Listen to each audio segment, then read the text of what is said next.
Buenas tardes, buenos días o buenas noches, dependiendo del lugar de la hispanosfera desde que nos vean, y bienvenidos. Bienvenidos una noche más al canal Conferencias Virtual de Héroes de Cavite. Miren, en 2004, el Partido de los Socialistas de Cataluña, el PSC, y Esquerra Republicana, con el beneplácito del PSOE, a cambio de la investidura de Salvador Illa como presidente de la Generalitat, acordaron impulsar lo que ellos llamaron un sistema de financiación singular que avance hacia la plena soberanía fiscal de Cataluña. Es el llamado cupo catalán. Pues bien, a explicarnos en qué consiste y sobre todo qué implicaciones tiene este nuevo orden fiscal que se anuncia, acude el libro que los autores que hoy vienen a presentarlo han escrito. Se llama La factura del cupo catalán, privilegios territoriales frente a la ciudadanía, publicado por Editorial Esfera hace muy poco, precisamente a principios de mayo. Pero antes de dar la bienvenida a sus autores, a Francisco de la Torre y a Jesús Fernández Villaverde, voy a dar paso a nuestro presidente para que presente brevemente nuestra asociación. Ángel, buenas noches y adelante. Muchas gracias, Rafa. Y por supuesto, muchas gracias a nuestros invitados de hoy, Francisco de la Torre y Jesús Fernández Villaverde, que nos van a hablar de la factura del cupo catalán. También se tocará el cupo vasco y también el paraíso fiscal de Gibraltar.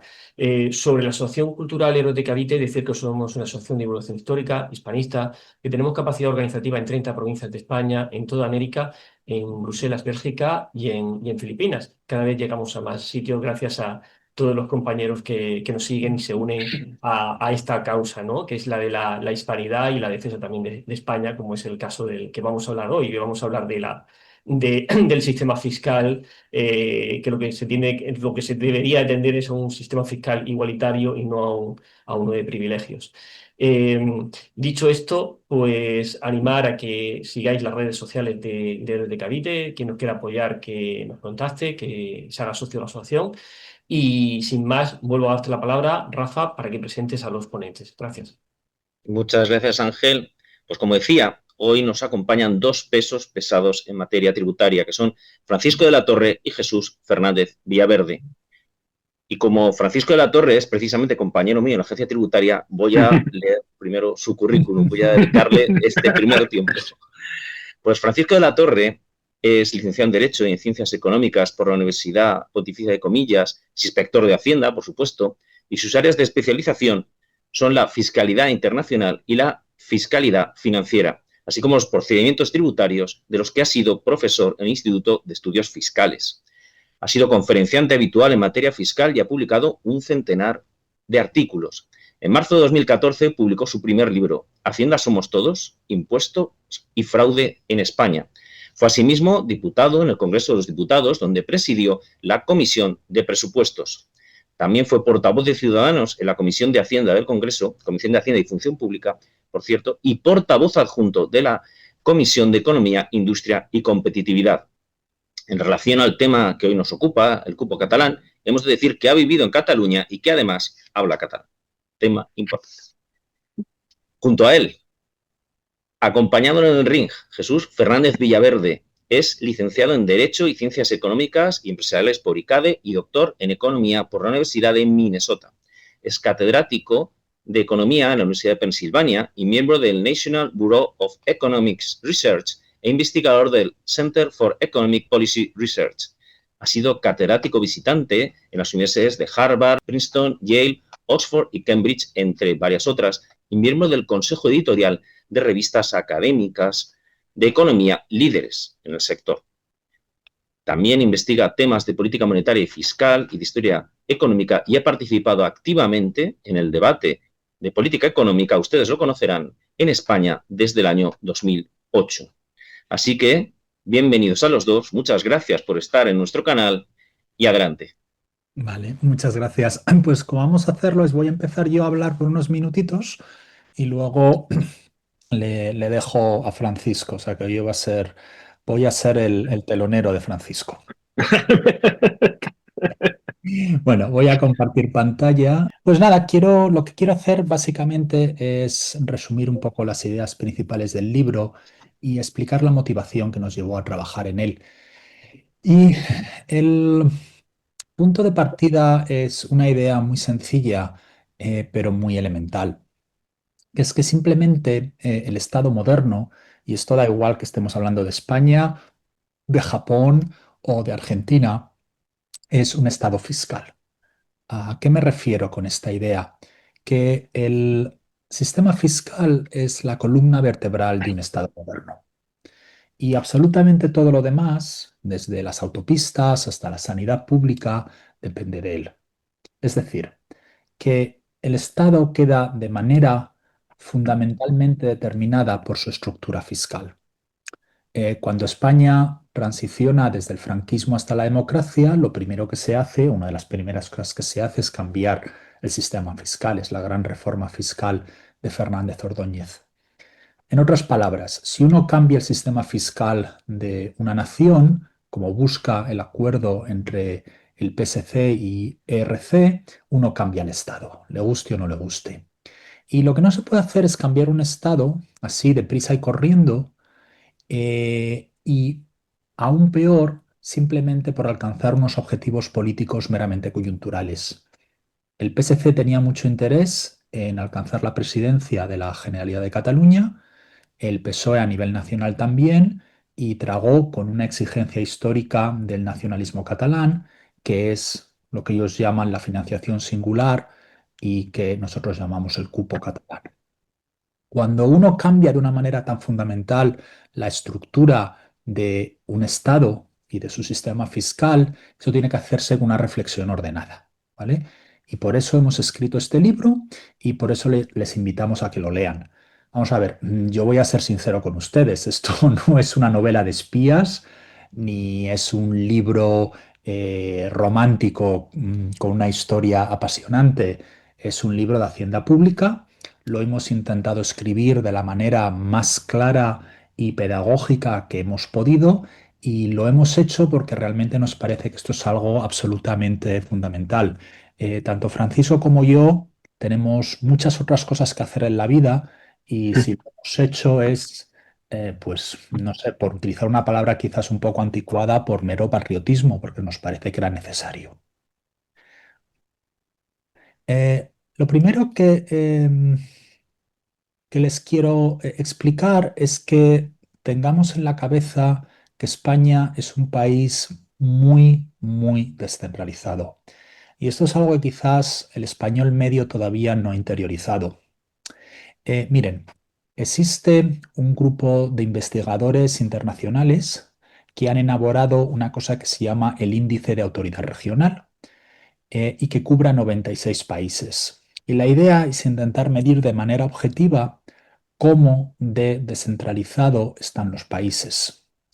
Y de estos 96 países, que incluyen prácticamente a todos los estados avanzados del mundo, España es el cuarto país donde las regiones tienen más poder. Solo tienen más poder las regiones en Alemania, los Länder, en Bosnia-Herzegovina, que en realidad es una confederación de los serbios por un lado y los croatas y los bosniacos por el otro, y la India. E incluso con respecto a la India estamos prácticamente empatados. Esto quiere decir que España ya es un país más descentralizado que países oficialmente federales como Bélgica o como Austria. Y yo que vivo en Estados Unidos llegaría tan lejos a decir que en estos momentos el País Vasco y Navarra tienen más autonomía que tiene cualquiera de los 50 estados de la Unión en Estados Unidos, algo que quizás la gente no termina de apreciar. Hay muchas maneras de verlo, cómo es posible que estos investigadores internacionales hayan llegado a esta conclusión, pero una muy sencilla es ver dónde se gasta el dinero. Miremos el conjunto de las administraciones públicas en España. Esto incluye desde el Estado hasta el último ayuntamiento en Asturias. De cada 100 euros que se gastan las administraciones públicas, la seguridad social, que es básicamente las pensiones, se gasta 32,5 euros. Las comunidades autónomas se gastan 32. La administración central se gasta 24. Y las administraciones locales, es decir, básicamente los ayuntamientos, 11,5. Es decir, que si quitamos pensiones y quitamos las comunidades autónomas y los ayuntamientos, te has llevado 3/4 del presupuesto de las administraciones públicas en España. Otra manera de verlo es la siguiente. Mire, en España trabajan para el sector público, que de hecho incluye, como decía antes, todas las administraciones públicas, unos 3 millones de personas, unos poquitos menos de 3 millones de personas, ¿vale? Para ponerlo en perspectiva, en España ahora trabajan unos 21 millones de personas, es decir, que como el 15% de la gente en España trabaja para el sector público. De estos 3 millones, como un poquito menos de 1,9 millones trabajan para las comunidades autónomas. Es decir, 2 de cada 3 empleados públicos son de las comunidades autónomas. En comparación, tienes 576.000 empleados del sector público de la administración local, básicamente los ayuntamientos y luego, bueno, pues diputados, cabildos y consejos insulares. Y para el sector público del Estado, solo trabajan 530.000 personas en España. Esto es muy importante, es decir, en España trabajan menos del 2% o del 2,5% de los españoles trabajan para el Estado, ¿vale? Trabajan, acuérdense, para el sector público trabajan mucho más, pero para el Estado central solo con el 2,5%.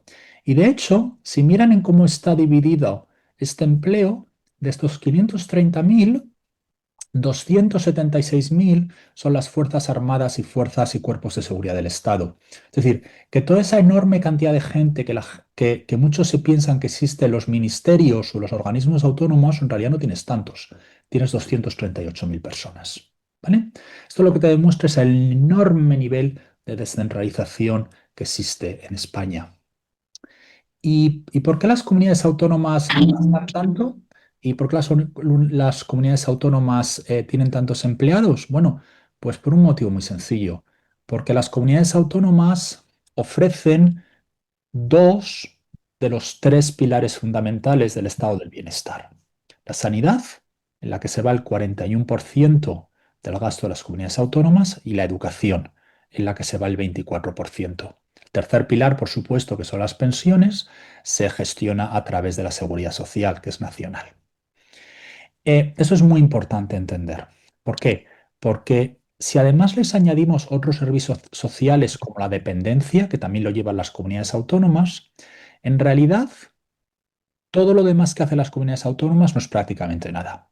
¿Vale? Uno quiere pensar, imaginémonos que pensemos por un segundo, voy a utilizar siempre muchos ejemplos de Asturias, porque yo soy de allí.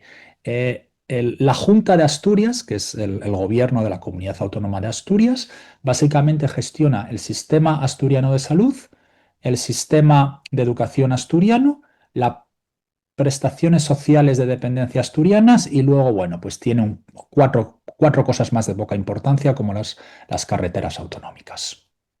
Es decir, que si estamos hablando de las comunidades y de su gasto, estamos hablando de los servicios sociales. ¿Vale? Esto es muy importante entenderlo. ¿Vale?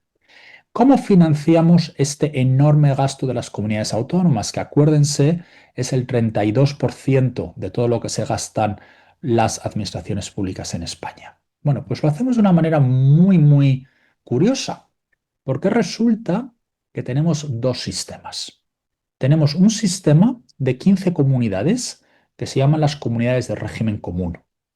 Y luego tenemos 2 comunidades que van por otro sistema, que son el País Vasco y Navarra, que es el sistema foral. Y por eso a menudo se llaman estas 2 comunidades las comunidades forales. Existe también una financiación regular y una extraordinaria. La financiación regular es la que pasa todos los años y la extraordinaria, pues por ejemplo en Valencia ha habido unas inundaciones y se hace una financiación extraordinaria para Valencia en ese año. Olvidémonos de la extraordinaria, en el libro hablamos un poquito de ella, pero centrémonos en la financiación regular y entendamos cómo funcionan las 15 comunidades de régimen común por una parte y cómo funciona el País Vasco y Navarra por la otra. Mira, ¿qué es el régimen común? ¿Cómo funcionan las 15 comunidades de régimen común? Pues la idea que tenemos en España es que lo que queremos es que Asturias pueda dar la misma educación y la misma sanidad que Extremadura, que Madrid, que Murcia o que Cataluña. ¿Vale? Es lo que dice la Constitución y, por tanto, se ha diseñado un sistema para que básicamente las 15 comunidades del sistema común puedan dar los mismos servicios públicos. Por supuesto, esto se tiene que hacer teniendo en cuenta, y lo explicamos en el libro en mucho detalle, 3 ideas. La primera es lo que se llama la población ajustada. Uno no solo tiene que mirar a la población de Asturias versus a la población de Madrid, sino que hay unos coeficientes que corrigen, por ejemplo, que la población en Asturias está más envejecida.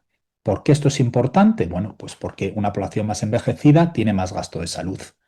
También miramos que la población esté dispersa o esté muy concentrada. ¿Por qué? Porque cuesta más dinero dar servicios sociales a una población muy dispersa como en Galicia que a una población muy concentrada como en Madrid.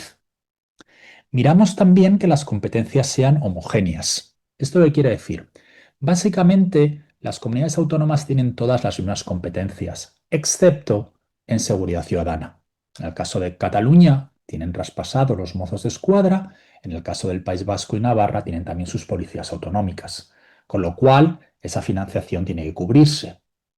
Y, además, queremos también controlar por la igualdad de esfuerzo fiscal. ¿Esto qué quiere decir? Madrid tiene un IRPF más bajo que otras comunidades autónomas. Este IRPF, el tramo autonómico del IRPF más bajo, ese coste tiene que ser asumido por Madrid. Es decir, si Madrid decide imponer menos, ese dinero se le va a descontar al dinero que recibe Madrid. ¿Vale? Entonces, ¿esto cómo se hace? Pues mira, lo primero que hacemos es miramos el impuesto sobre la renta de las personas físicas que pagan los residentes en esa comunidad. Entonces, uno tiene un señor que reside en Oviedo, paga su IRPF y el 50% del IRPF va a la agencia tributaria, va al Estado central, bueno, se paga todo a través de la agencia tributaria, pero el 50% va al Estado central y el 50% va a Asturias. Y de ese 50%, si Asturias hace algo con el tramo autonómico, de ahí es de donde se descuenta. Vale. Luego se va el 50% del IVA consumido en la comunidad. Esto es muy importante porque esto es la fuente de muchísima confusión en España. Cuando un señor en Oviedo compra un SEAT, el SEAT está hecho en Martorell, en Cataluña. Paga IVA. Y la SEAT liquida en la delegación especial de la Agencia Tributaria Estatal en Barcelona, en Cataluña. Pero ese dinero no va a Cataluña. Ese IVA, el 50% va al Estado central y el 50% va a Asturias. De igual manera que cuando un señor en Barcelona compra una botella de sidra de Villaviciosa, aunque la empresa de Villaviciosa liquide en la delegación especial de Oviedo, de Asturias, ese 50% del IVA de la botella de sidra que se vendió en Barcelona va a Cataluña. Se mira el consumo, no donde se ha producido. Lo mismo pasa con los impuestos especiales, como la gasolina o los impuestos sobre el tabaco. Y luego tenemos los impuestos transferidos, como sucesiones, etcétera, los impuestos propios que cada comunidad autónoma haya decidido establecer. Y como existe una diferencia entre la cantidad de IRPF que se paga en Madrid, donde hay mucha gente de alto ingreso, y la cantidad de IVA que se consume en Madrid porque hay gente de alto ingreso, lo que tenemos son unos fondos de garantía de servicios públicos fundamentales de suficiencia global y de convergencia autonómica que intentan lograr lo que decíamos antes, que es igualar la capacidad de dar servicios. Con lo cual, la próxima vez que les digan es que Madrid le va muy bien porque los funcionarios y los altos directivos de las grandes empresas pagan IRPF en Madrid, es mentira, porque esto se compensa a través de los fondos autonómicos. ¿Cuál es el resultado de este sistema? Bueno, pues lo vamos a ver en un momento. No se fijen en estas dos líneas rojas de aquí, fíjense en las otras 15 comunidades. Una comunidad de régimen común recibe de media 3.400 euros. Los datos son del 2022, son los últimos datos consolidados, pero da un poco igual si lo miras de un año para otro. Básicamente funciona todo igual. ¿Qué es lo que vemos? Vemos que arriba tienes Cantabria, La Rioja y Extremadura, que salen un poquito más alto. Cantabria y La Rioja quizás deberían de recibir un poco menos. Tienes por el otro lado Murcia y Valencia, si existe alguien que tiene derecho a quejarse en España son los valencianos y los murcianos, pero el gran bicho negro de mucha gente, que es la Comunidad de Madrid, Madrid no recibe mucho dinero. La Comunidad de Madrid recibe 3.100 euros. ¿Vale? Y Cataluña, pues no les va mal, reciben 3.800. Hombre, Cataluña recibe un poquito más, porque tienen, como decíamos antes, traspasada la policía. Si quitásemos la policía, les saldrían unos 3.500, que es más o menos un poquito más del régimen común. Y bueno, este sistema de estas 15 comunidades no es perfecto, lo podríamos ajustar un poquito. Cantabria y La Rioja deberían recibir un poquito menos, Murcia y Valencia deberían recibir un poquito más, pero básicamente lo que hemos diseñado es un sistema que, sin ser perfecto, es muy sensato. ¿Vale? Y yo, los que me han seguido saben que soy muy crítico con muchas cosas de política económica en España, pero justo esto tenemos un sistema relativamente sensato. El problema es que este sistema solo cubre a 15 de las 17 comunidades autónomas. Tenemos otras dos, que son el País Vasco y Navarra. Hay 4 haciendas forales. ¿Por qué? Porque en el País Vasco tienes una hacienda foral en Vizcaya, una en Guipúzcoa y una en Álava, y luego la de Navarra. Las 4 haciendas forales recaudan casi todos los impuestos en sus territorios, tienen una amplia libertad legislativa. El IRPF en Vizcaya es distinto del IRPF de las 15 comunidades del régimen común. No es que el tramo autonómico sea diferente, no, es que es una legislación diferente, ¿vale? Aunque en la práctica no es tan diferente, pero la podrían hacer tan diferente como quisieran. Y lo que hacen es, el País Vasco y Navarra recaudan todos los impuestos en su territorio y luego lo que hacen es transfieren al Estado central lo que en el País Vasco se llama un cupo, lo que en Navarra se llama una aportación, por la parte que les corresponde de los servicios estatales. La idea es que si yo soy vasco, todavía puedo ir al consulado español en Nueva York y recibir servicios consulares. Y lo que hace, por tanto, el País Vasco y Navarra es pagar una cuota, si lo quieren pensar así de esa manera, por eso es parte alícuota de los servicios estatales. ¿Y cuál es la consecuencia de este sistema? Y más importante aún, la consecuencia de cómo se calcula el cupo, a lo que volveremos en detalle en un momento y que en el libro detallamos, creo que como nunca se ha detallado en España. Pues esto, que el País Vasco recibe 6.600 euros por persona y Navarra 5.879. Son dos comunidades autónomas que reciben muchísimo más dinero o que están mucho mejor financiadas que las otras 15 comunidades autónomas. Esto es un privilegio territorial. Otra manera de verlo es lo que se puede gastar cada comunidad autónoma, ¿vale?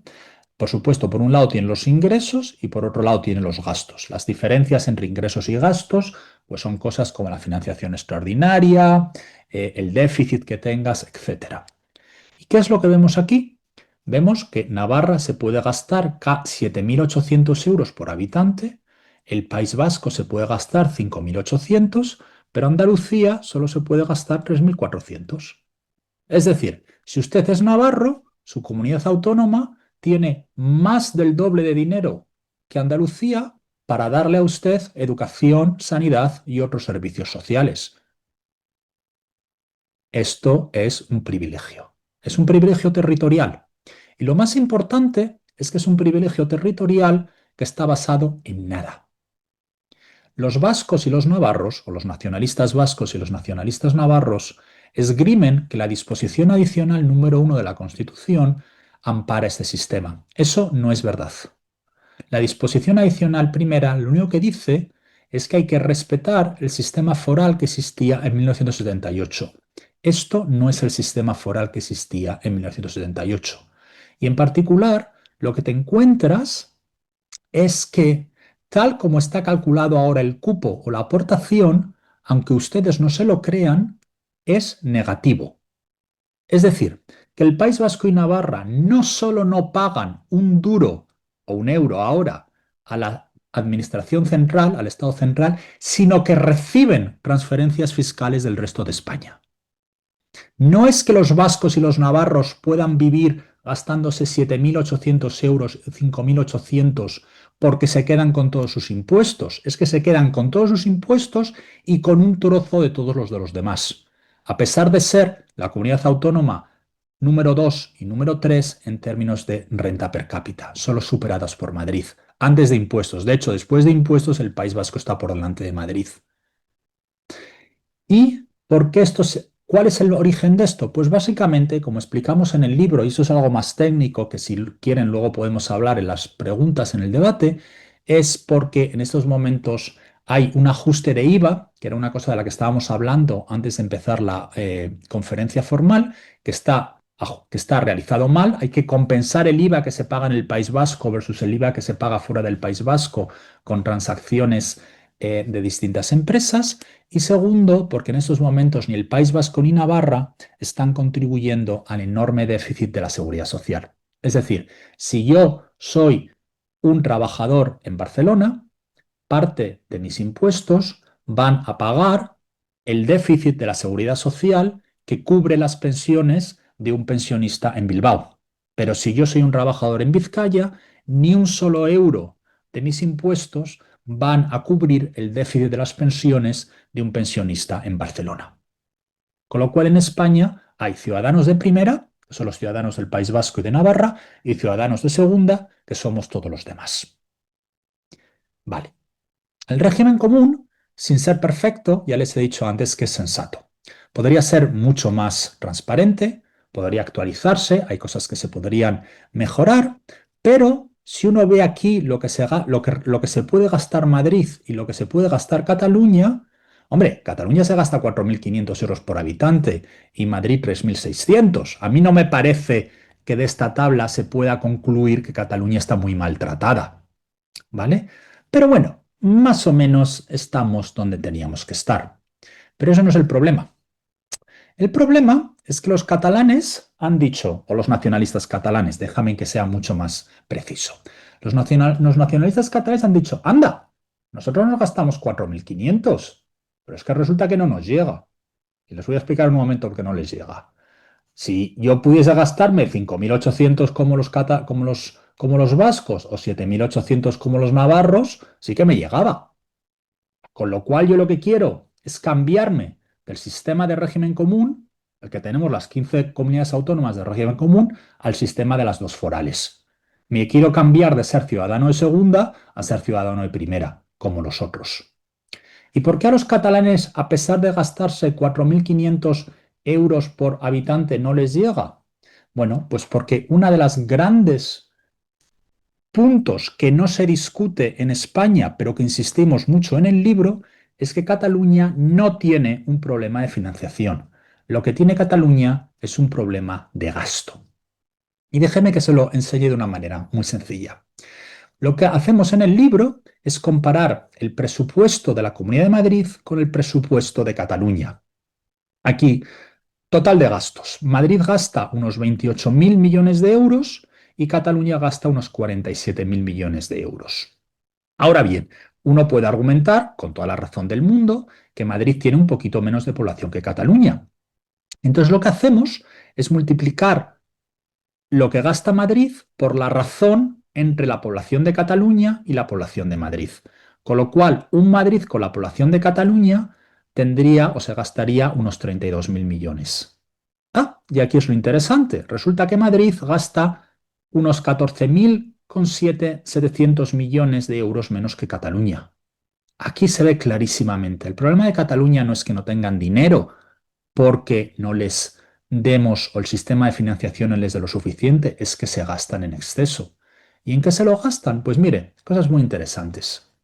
Hay cosas que tienen sentido, más o menos, como que la seguridad ciudadana en Madrid no está traspasada, pero en Cataluña sí. Uno podría discutir que por qué los mozos de escuadra tienen que ganar más dinero que la Guardia Civil, pero bueno, dejémoslo, tampoco nos vamos a meter en ello. ¿Qué es lo que vemos, por ejemplo, aquí? Que Madrid se gasta un poquito menos de 4 millones de euros en política exterior. ¿Por qué Madrid se tiene que gastar 4 millones de euros en política exterior? Es algo que yo no consigo entender, pero bueno, es una cantidad pequeña. Pero es que Cataluña se gasta 72,5 millones. Esas son todas las embajadas o pseudoembajadas que Cataluña ha creado. Claro, en alguno te lo tienes que gastar, ¿vale?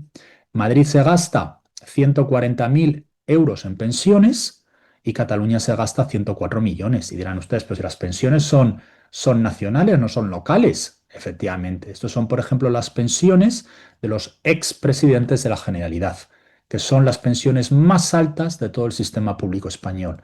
No hay mejor chollo en España que haber sido antiguo presidente de la Generalidad de Cataluña. Se gasta Madrid 2.500 millones en servicios sociales, pero Cataluña se gasta 3.500 millones. Se gastan mucho más en servicios sociales. Vamos a seguir mirando. Madrid se gasta 10.000 y pico millones, recuerden, siempre con la población ajustada en sanidad, y Cataluña se gasta 11.600. Madrid se gasta 6.700 millones en educación y Cataluña 8.200. Por cierto, unos resultados educativos mucho peores porque Cataluña se ha dedicado a todos estos inventos pedagógicos que nadie entiende muy bien a lo que van. Cataluña gasta mucho más en educación para tener peores resultados que Madrid. Se gastan mucho dinero en cultura. Esto es básicamente la promoción del catalán. ¿Qué es lo que ocurre? Que no les llega. Y como no les llega, lo que han decidido es decir, pues vamos a cambiarnos del sistema, perdón, estoy teniendo un problema de ir hacia adelante, vamos a cambiarnos del sistema normal al sistema del País Vasco y Navarra. Claro, esto no lo puedes vender. Si se presenta Montero a las elecciones en Andalucía en unos meses diciendo que el gobierno del PSOE le va a dar el cupo a Cataluña, pues evidentemente el PSOE desaparece electoralmente en Andalucía. Entonces lo tienen que vender a su electorado de alguna manera. Y como lo quieren vender, es que en vez de llamarlo cupo, lo quieren llamar financiación singular. Pero es lo mismo, es exactamente lo mismo. Lo que se intenta hacer es imitar el tumor foral del País Vasco y Navarra. El País Vasco y Navarra, su sistema de financiación en estos momentos es un cáncer para España y lo que se está intentando es que ese cáncer entre en metástasis yendo hacia Cataluña. ¿Podemos aguantar el País Vasco y Navarra? Pues sí, porque al final de cuentas son 3 millones y pico de personas sobre un total de unos 48 millones de personas, pero una vez que tienes a Cataluña también dentro del tumor ya no se puede aguantar, el sistema te revienta. En el libro intentamos argumentar que paradójicamente esto sería peor para Cataluña y para el resto de España. Es decir, este libro no lo hemos escrito porque estemos en contra de Cataluña, lo hemos escrito porque una Cataluña con el tumor foral que tiene el País Vasco y Navarra entraría en los mismos problemas absolutamente horrorosos que tienen ahora el País Vasco y Navarra precisamente por tener excesiva financiación. Y si quieren luego podemos hablar de ellos. ¿Cuáles son las consecuencias? Y por no perder mucho tiempo, simplemente voy a intentar resumir. En primer lugar, lo que busca el sistema o la financiación singular es que haya, por una parte, la agencia tributaria para las 14 comunidades que quedaran en el régimen común y una agencia tributaria en Cataluña. Bueno, esa agencia tributaria, esta fragmentación de la agencia tributaria, encarecería la recaudación de impuestos. Es mucho más caro recaudar impuestos en Vizcaya que recaudar impuestos en el resto de España. Y ya no les digo en Álava. ¿Por qué? Pues porque recaudar impuestos es algo que tiene lo que los economistas llamamos una economía de escala. Ya puestos a recaudar impuestos, te cuesta básicamente lo mismo recaudar impuestos de 10 millones de personas que recaudar impuestos de 400 millones de personas. Las agencias tributarias tienen mucho más sentido que estén centralizadas. Generaría más fraude, que ya es lo que pasa en estos momentos. En el libro documentamos casos de fraude absolutamente espectaculares en Navarra y en el País Vasco. ¿Por qué? Pues porque a la Diputación Foral de Navarra le dices que estás pagando el IVA en Vizcaya, a los de Vizcaya le dices que estás pagando el IVA en Navarra y ninguno se entera. No deja de ser curioso que el caso de corrupción número 1 en España de Cerdán esté centrado en Navarra. Genera impunidad para las élites locales. ¿Se creen ustedes de verdad que una agencia tributaria catalana iba a haber descubierto el caso del Liceo de Cataluña, del Liceo Musical de Cataluña? Por supuesto que no. Y simplemente le complicaría la vida a los contribuyentes que tendrían que encontrarse con la necesidad de hacer muchas más declaraciones de Hacienda. Pero tendrías que hacer, como hacen ahora las empresas, declaraciones en las haciendas forales, declaraciones en la agencia central y ahora encima tendrías también a Cataluña. Bueno, La soberanía fiscal de Cataluña, a la que aspira el acuerdo, además de sus fundamentales problemas de constitucionalidad, porque no hay manera de encajarlo en la Constitución española, a menos que tengas un presidente del Tribunal Constitucional dispuesto a ignorar la Constitución, crea unos problemas de consistencia internos del sistema fiscal muy importantes y causará 1000 problemas con la legislación europea, que no le gusta este tipo de situaciones.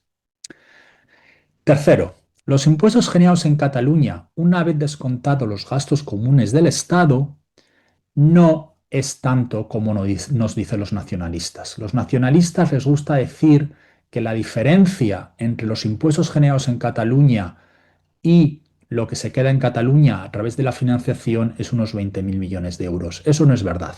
Son un poquito menos de 8.000 millones. Y la razón por la que a ellos les salen 20.000 es porque básicamente dicen, si este gasto del Estado a mí no me gusta, pues yo no lo cuento y ya está. No, a eso no se puede hacer. Aquí hay que estar a las churras y a las buenas y a las malas.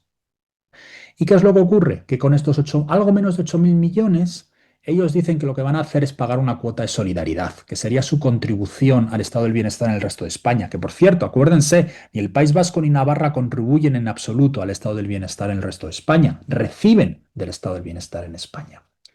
Pongamos que esos 7.800 millones, la cuota de solidaridad fueran unos 4.000 millones y que otros 4.000 millones se quedasen en Cataluña. Bueno, pues esos 4.000 millones mejorarían la financiación de Cataluña un poquito, pero como les decía antes, lo más probable es que esto lleve no a más financiación en Cataluña y mejores servicios públicos, sino a más malgasto, más despilfarro, más corrupción en Cataluña.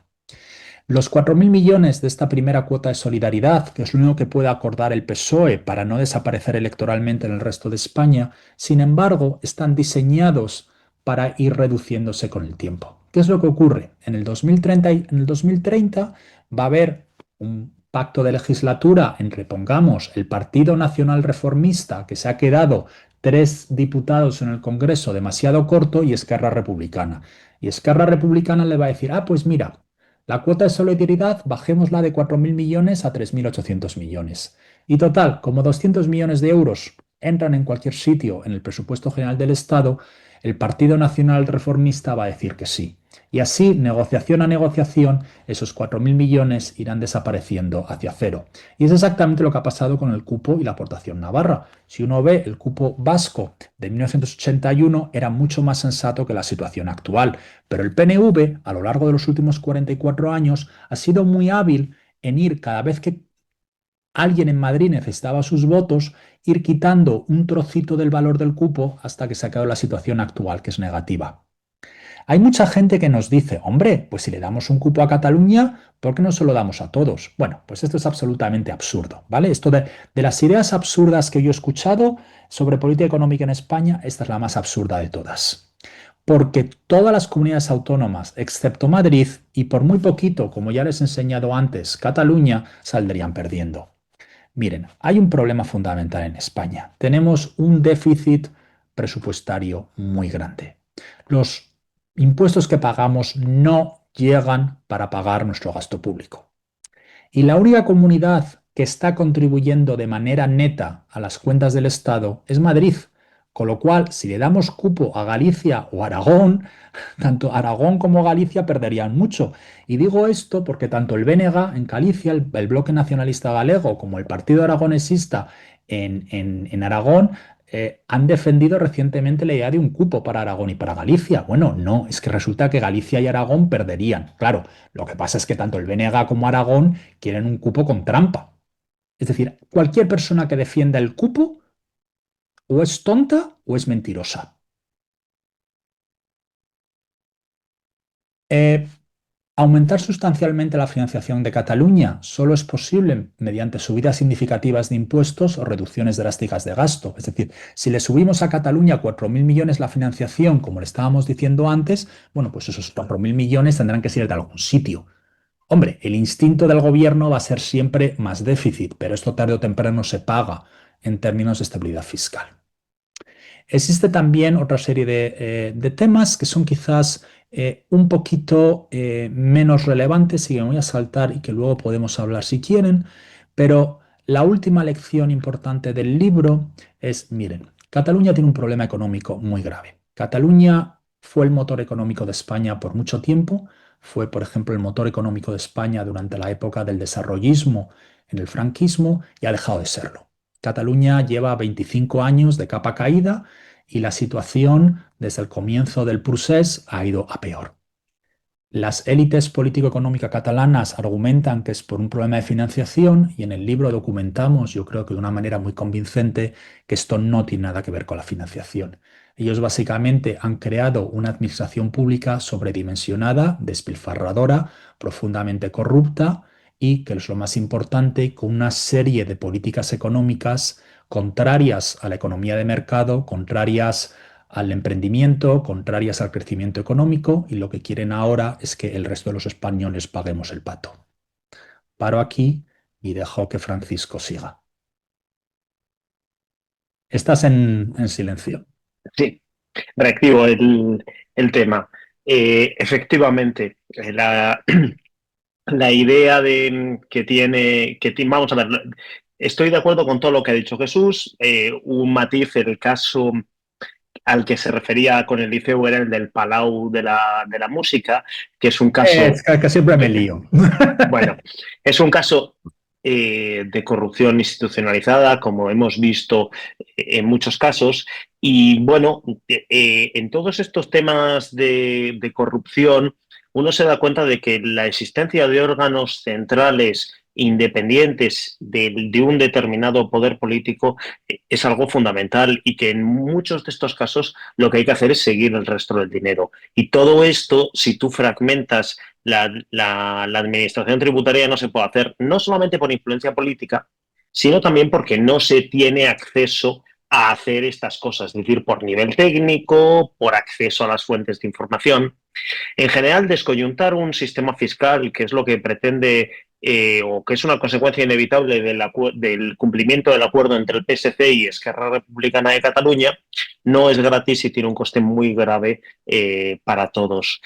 En realidad, este acuerdo que ahora, en estos últimos días, se quiere acelerar, es decir, la situación política... yo que estoy aquí, vamos, en España, físicamente en estos momentos, la situación política en España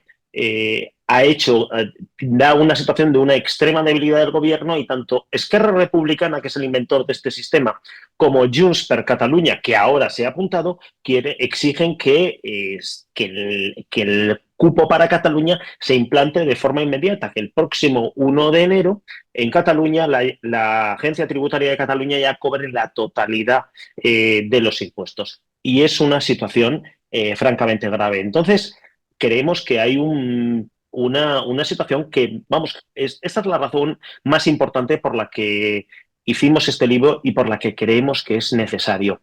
En segundo lugar, también es muy importante, como ha explicado Jesús, clarificar un poco este sistema de financiación cuyo principal problema es que no se entiende y que además, en algunos puntos, básicamente el tema foral, el tema de la sobrefinanciación del País Vasco y Navarra, se ha optado por la opacidad absoluta, porque nadie se entere de nada. Y ese sistema más o menos ha funcionado, pero en el momento en que las élites políticas catalanas deciden que van a copiar ese sistema, ya tenemos un problema muchísimo más grave, porque este planteamiento de ocultar la verdad pues ya no funciona. Y bueno, en esta cuestión del cupo para Cataluña nos han pedido, además de esta cuestión y de nuestro libro, que hablemos un poquito sobre el paraíso fiscal de Gibraltar, tema que no tratamos en el libro, obviamente. Yo sí he tratado en un libro anterior mío, que se ha referido antes el presentador, que es compañero mío en la agencia tributaria, que se llama Hacienda Somos Todos, sobre paraísos fiscales, y donde además también hablo también de historia. En general, los mal llamados paraísos fiscales, que tienen muy mala fama, en realidad es una mala traducción del inglés, es decir, que se traduce tax havens como tax havens.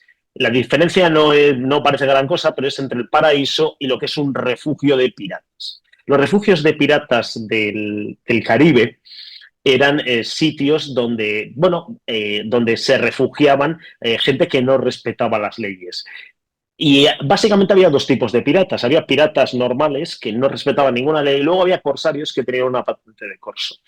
Gibraltar no está en el Caribe, pero obedece muy bien a todo esto. Es un sitio con... yo he estado allí bastantes veces. Es un sitio particularmente afectado por la historia. Entonces esta roca de Tarik, que bautizada en honor del general bereber que cruzó en el 711 cruzó el estrecho de Gibraltar, invadió España. Es un sitio donde ha pasado por muchas vicisitudes históricas. Y en 1704, en un acto de piratería consentido, el almirante Rooke toma Gibraltar. Y hubo algunos intentos también en la Guerra de la Independencia, también se tomó Menorca, pero en 1782, durante la Guerra de la Independencia de Estados Unidos, España reconquistó Menorca, si no tendríamos un problema similar. Y, sin embargo, Gibraltar resistió. Y luego, en realidad, ¿qué es lo que ha pasado? Que, como todos los problemas de tener un paraíso fiscal, que no deja de ser un tipo de cáncer de alguna forma distinto de lo que es un cáncer foral, ese es muy específico español, pues se te va expandiendo y te genera múltiples problemas. Históricamente, vamos a ver, por centrarnos, cuando en los años 60 Franco, con Castilla, por cierto, de ministro de Exteriores, cierra la verja, Gibraltar se empobrece muchísimo. Y luego esta verja se volvió a abrir en tiempos de Felipe González, porque fue una exigencia del Reino Unido para que nosotros pudiésemos entrar en la Unión Europea. Y Gibraltar, aunque era una colonia en un Estado miembro, se le aplicaban buena parte de las directivas europeas. Y Gibraltar es un paraíso fiscal. Sigue estando en la lista española. No estaba en la lista europea, ahora lo quieren volver a incluir básicamente porque, como ya está fuera de la Unión Europea, es que la Unión Europea es un sitio muy curioso y en cuanto a sus listas, ellos no reconocemos que nosotros tengamos paraísos fiscales. Pero fuera sí decimos que, no sé, que las Islas Vírgenes Americanas son un paraíso fiscal. ¿De qué estamos hablando cuando se habla de un paraíso fiscal? Estamos hablando básicamente de un sitio que no intercambia información fiscal y que en consecuencia favorece el fraude fiscal, de tal forma que hay gente que oculta su dinero en el paraíso fiscal, y favorece también una cosa que es más grave normalmente, que es el blanqueo de capitales. Es decir, que el dinero del delito, procedente del delito, se esconde en esos sitios y luego se reintroduce en los circuitos legales. Y, Gibraltar es un sitio particularmente opaco. ¿Qué ocurre? Que cuando el Reino Unido se ha ido decidió salirse de la Unión Europea, por cierto, el sitio donde menos gente, donde hubo un mayor porcentaje de síes, más del 99%, a permanecer en Europa, fue Gibraltar. Es decir, ellos sabían que esto no les convenía. España tiene una frontera con país tercero y, por tanto, podría volver a cerrar. Es decir, esto es así. Y bajo esa posición de fuerza, lo que ha decidido, es contemporizar y reducir los inconvenientes que hay para cruzar la frontera e intentar que Gibraltar eleve algunos impuestos. Por ejemplo, ahora mismo en Gibraltar hay un IVA del 5%. Ahora se pretende que el IVA pase al 15% y en un futuro al 17%. Bueno, en España el tipo general de IVA es del 21%. ¿Se puede convivir con eso? Se puede convivir con eso. No es que alguien vaya a cruzar la frontera. Vamos, alguien puede cruzar la frontera y ver algo un poco más barato y comprarlo allí. Pero, en realidad, normalmente estas pequeñas diferencias de impuestos no son significativas y y probablemente no vayan a ninguna parte. Lo que sí que es más grave, y esto lo digo ya como experiencia de inspector de Hacienda y por lo que me han comentado muchos compañeros, es que cuando uno solicita información relevante a Gibraltar, información fiscal, muchas veces esa información no se da. Y el problema que siempre se tiene en un país cuando tienes un paraíso fiscal al lado es que uno no sabe quién está detrás, y normalmente las sociedades operan como una sociedad de una sociedad. Es decir, una sociedad de Gibraltar es propiedad de una sociedad una sociedad francesa opera en España y en realidad es propiedad de una sociedad gibraltareña, y al final no sabes quién está detrás, porque se lo pides al gobierno de Gibraltar y no te lo dice. Entonces, es un problema. Dicen que van a cooperar más en el último acuerdo que acaba de firmar el ministro Álvarez. Yo tengo que verlo para creerlo. ¿Cuál es el segundo problema que tenemos allí? Bueno, vamos a ver que la principal puerta de entrada del hachís hacia el hachís y de algunas otras drogas está precisamente a través del estrecho de Gibraltar, y tener una zona donde no se coopera pues es bastante problemático. Y bueno, esto es lo que tenemos. Es decir, Gibraltar es un territorio muy pequeño que ha pasado de ser un territorio muy pobre en la época de la frontera cerrada a ser el segundo territorio más rico de Europa, solo por detrás de Luxemburgo. Y esto no se debe a que allí todos los habitantes sean todos unos genios de las finanzas, sino a que, bueno, pues es un centro financiero offshore, que es la forma moderna y pija de denominar a los tradicionales paraísos fiscales, término que ya está en desuso, por otra parte, porque ahora se habla de jurisdicciones no cooperativas, y al final volvemos otra vez al punto de partida. Todo el mundo dice que va a cooperar, pero al final no coopera. Y dicho esto, bueno, pues estamos abiertos, tanto Jesús como un servidor, a cualquier pregunta, tanto sobre paraísos fiscales y Gibraltar, como sobre todo sobre nuestro libro, La factura del cupo catalán, que en fin, que creemos que de verdad que es necesario y que merece la pena hacer el esfuerzo. Hemos intentado simplificarlo todo lo posible, de enterarnos de a dónde van nuestros impuestos y cuál es el riesgo de un cupo catalán, que por cierto, esto no lo ha querido decir Jesús, o yo solamente quiero apuntar una pequeña cuestión más. Cataluña en 2017 dio un golpe, la Generalidad de Cataluña dio un golpe contra la democracia y quiso separarse de España. Y en ese proceso, y además de una forma bastante antidemocrática, no teniendo ni siquiera una mayoría clara en el Parlamento, ni siquiera ya social o democrática. Y esto, una de las razones fundamentales por las que esto no funcionó fue porque no tenían una hacienda propia. Si ahora se les da una hacienda propia, tenemos muchos riesgos de que una élite política que está diciendo «uturnarem a fer», es decir, lo volveremos a hacer, lo vuelva a intentar. Y un último apunte. Esto es volver al inicio del procés. El procés se inició en 2014, cuando Artur Mas, el presidente de la Generalitat, fue a exigirle a Mariano Rajoy, entonces presidente del gobierno, un sistema de financiación que diese los mismos resultados que el concierto económico vasco. Y Rajoy dijo que no. Hemos vuelto, después de eso, se iniciaron los pseudo-referéndums y el golpe a la democracia en 2017. Ahora hemos vuelto al punto de partida. Y el punto de partida, eso sí, en 2024, resulta que Pedro Sánchez dijo que sí, que les voy a dar un concierto, que ahora se pretende acelerar dada la debilidad política del gobierno. Y la realidad es que todos hemos pagado en las consecuencias de eso, pero especialmente los catalanes. Si Cataluña es la comunidad que más se ha empobrecido entre 2017 y 2023. Es decir, la comunidad cuyo Producto Interior Bruto per cápita ha aumentado menos en toda España. Si Cataluña hubiese crecido al mismo ritmo que la media de España, cada catalán tendría a final de año, habría ganado 1.087 euros más. Entonces, este es un dato importante de que estas cosas tienen coste, incluyendo para el catalán de a pie. Eso sí, seguramente una élite política y económica nacionalista sí se vería muy beneficiado a costa del resto de los españoles y de buena parte de los catalanes. Sí.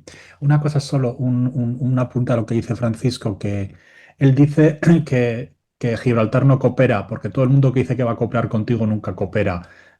¿Se creen ustedes que la agencia tributaria catalana va a cooperar con la agencia estatal española?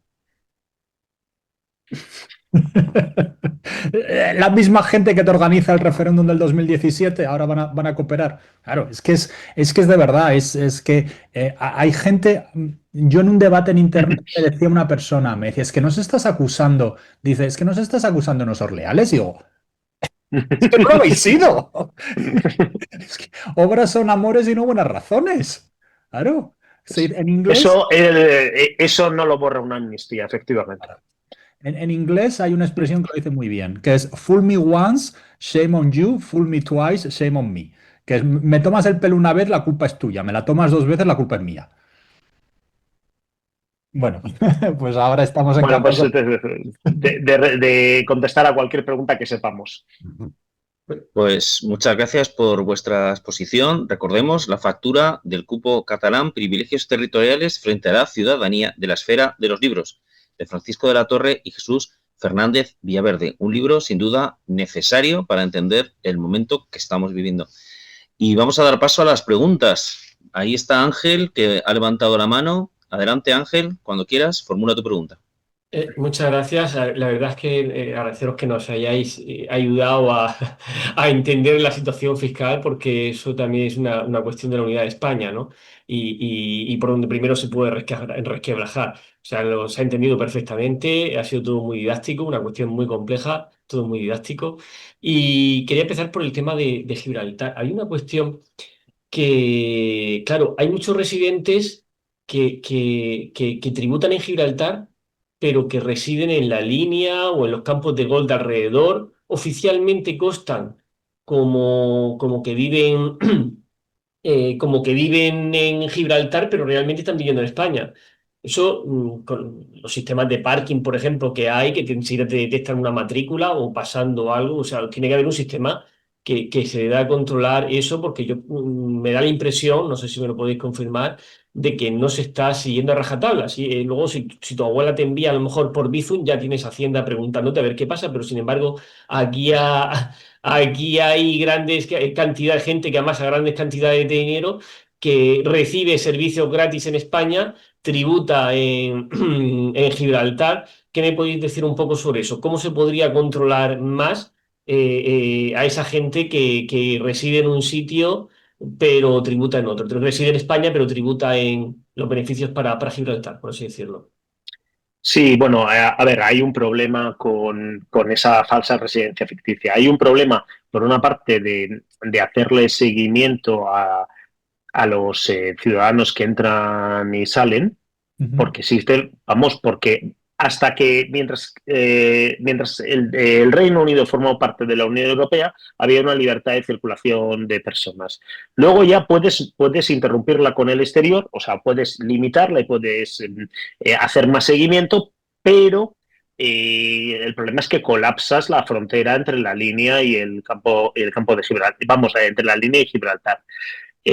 Luego, como todos estos defraudadores, a veces hay gente que, millonarios de Gibraltar, que envían con su teléfono, vamos, que tienen una línea de teléfono a nombre de otra persona, y esa persona es la que se queda en Gibraltar, y el móvil se queda en Gibraltar, y él se va sin móvil para figurar que todo el tiempo ha estado en Gibraltar. Luego, además, incluso tienes un problema jurídico, porque Gibraltar te discute que la residencia efectiva de esa persona no esté en Gibraltar. Ahora dicen, en el último acuerdo, dicen que van a ser más flexibles y van a admitir la residencia efectiva. Es decir, evidentemente, cuando en un sitio tú pagas un IRPF del 10%, mientras que en el otro lado tendrías que pagar un 48% de marginal, sobre tus ingresos, vas a tener un problema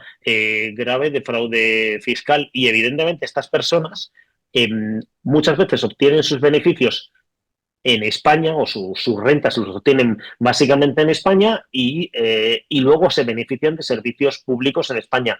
Este problema es bastante común, por ejemplo, con Andorra, con todos los youtubers que se han movido para allá y que luego cuando tienen un problema médico grave, pues se van a hospitales españoles. Entonces, a ver, tenemos trabajo que hacer en la agencia tributaria, pero sobre todo harían falta dos cuestiones importantes. En primer lugar, facilitarnos las cosas no haciendo, teniendo en cuenta nuestra opinión en este tipo de acuerdos. Y eso muchas veces vería por su ausencia. Y en segundo lugar, es importante la concienciación fiscal. Es decir, lo que no puede ser es que encima esta gente, hablando por ejemplo de los youtubers que se van a Andorra en una actitud francamente insolidaria, y luego a veces se van y otras veces no se van, lo que nos encontremos sea con que la opinión pública los aplaude. Y en ese sentido, pues mira, agradezco muchísimo el estar en foros como este para poder defender esa postura. Evidentemente, todo esto, Gibraltar va a seguir generando problemas porque no tiene un sistema fiscal demasiado beneficioso. Si ya tenemos traslados ficticios por ejemplo, hacia territorios forales porque se paga menos, ya con lo de Gibraltar, pues eso es un auténtico paraíso fiscal y el problema es que un paraíso fiscal es siempre más dañino cuanto más cerca lo tienes. Porque tú esto mismo lo puedes hacer con las Islas Caimán, sí, pero joder, están en el Quinto Pino. Entonces sí, es difícil, ¿eh? Y con las nuevas tecnologías tenemos un aliado, pero estamos hablando muchas veces de profesionales del fraude. Déjame que apunte una cosa más a lo que dice Francisco, que por supuesto estoy todo de acuerdo con él. Yo creo además que hay dos problemas muy serios en España. Uno es de falta de voluntad política. Es decir, es indudable que nuestros políticos, y yo en ese sentido he sido muy duro con los dos partidos, tanto con el Partido Popular como con el Partido Socialista, durante mucho tiempo han decidido evitar decir las cosas claras. Por ejemplo, en el País Vasco, la ley del cupo fue aprobada por el gobierno de Aznar cuando el Partido Popular tenía mayoría absoluta en el Congreso de los Diputados. Y en el caso del Reino Unido, lo que creo que ha ocurrido básicamente es que Pedro Sánchez tiene muchos problemas. Lo último que quiere, además, como tiene problemas dentro de la OTAN y que no quiere gastarse el dinero y tal, lo último que quiere es además tener al Reino Unido a malas. Y entonces, como lo único que le importa a Pedro Sánchez, que es un psicópata, es sobrevivir hasta el viernes que viene, pues el problema del campo de Gibraltar le da igual. Le da exactamente igual. Con respecto al tema de los youtubers, yo precisamente por eso me parece que el tema de la corrupción es tan horroroso. Porque la corrupción al final del día, el problema de tener a alguien como Cerdán o Ábalos no es el dinero que se hayan llevado, porque si lo piensas bien, el dinero que se han llevado, sé que a una persona normal que hables de 5 millones de euros, 10 millones de euros parece una montaña de dinero, pero dentro de lo que es el presupuesto general del Estado no es nada. El verdadero problema de la corrupción es que el Estado pierde la legitimidad de poderle pedir a los trabajadores que pongan su dinero en la hucha común, y entonces cuando te sale un demagogo que dice que se te va a Andorra, pues la gente le sale la rabia y dice, pues muy bien, total, para que se lo queden los políticos. Y eso es un problema. Y ese es el verdadero problema de la corrupción, no tanto que Cerdán tenga un ático en Chamberí. Estoy de acuerdo con la puntualización, Jesús. Muy de acuerdo. Muchísimas gracias por tu pregunta, Ángel. Muchísimas gracias, Jesús y Francisco, por vuestra respuesta. Y vamos a dar paso a Pedro Vicente, que ha levantado la mano. Buenas noches, Pedro Vicente, desde Albacete. Adelante. Abre tu micrófono. Hola, buenas noches. Gracias a Francisco y a Jesús por esta conferencia. Y tengo varias preguntas. Iré por una. En concreto, en Gibraltar, sobre el blanqueo de capitales, para el intercambio de información fiscal, me refiero con esto a que cuando haya casos de investigación de, por ejemplo, terrorismo, tráfico de armas, trata de blancas, droga, que son temas que suele haber blanqueo de capitales, ¿qué requisitos hay en la legislación internacional para reclamar el intercambio de información fiscal a Gibraltar?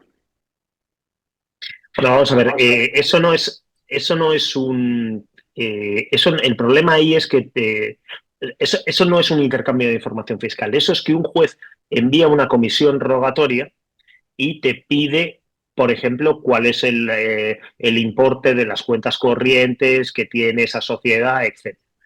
Y